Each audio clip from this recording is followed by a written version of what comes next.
আমরা এখন আছি বিডিএম ইন্টারন্যাশনাল, যেটা প্রতাপগড়ে অবস্থিত, যার একদিকে গড়িয়া আর একদিকে নরেন্দ্রপুর রামকৃষ্ণ মিশন। আজকে আমরা এখানে কি করতে এসেছি সেটা হলো এখানকার শিব হনুমান মন্দির দেখার জন্য। হনুমান মন্দির দেখার জন্য আগ্রহ দেখাতে আমাকে গ্রুপ থেকে অনেকেই এই মন্দিরটাতে আসার জন্য পরামর্শ দিয়েছিলেন। তো এখানে আমি চলে এসেছিলাম, আমি আর শুভেন্দু দুজনে মিলে এই মন্দিরটিকে দেখতে, যেটা প্রতাপগড় উদয়ন সঙ্গে অবস্থিত। আমরা এখানে এসেছিলাম মঙ্গলবার, তো সেই জন্য তখন পুজোটা কিন্তু চলছিল।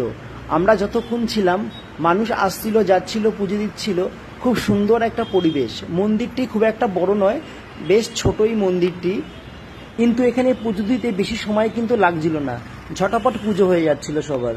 ব্যক্তিগতভাবে আমার কিন্তু এই মন্দিরের ঠাকুরটা কিন্তু বেশ ভালো লেগেছে, খুব সুন্দর, আর আমার কিন্তু একদম মন প্রাণ জুড়িয়ে গেছিল এই ঠাকুরটিকে দর্শন করে। যদি আপনি এখানে না এসে থাকেন তাহলে কিন্তু অবশ্যই একবার এসে এই মন্দিরটিতে ঠাকুরটির দর্শন করে যাবেন। আমার কিন্তু বিশেষ করে খুবই ভালো লেগেছে এই মন্দিরটির ঠাকুরটি। এবার বলি এখানে কি করে পৌঁছাবেন। মেট্রো করে যদি আসেন তাহলে আপনাকে নামতে হবে কবি নজরুল মেট্রো স্টেশন। সেখান থেকে শীতলা মন্দির স্টপেজ থেকে আপনাকে উঠতে হবে অটোতে, আর বলতে হবে বিডিএম ইন্টারন্যাশনাল স্কুলের সামনে নামবো।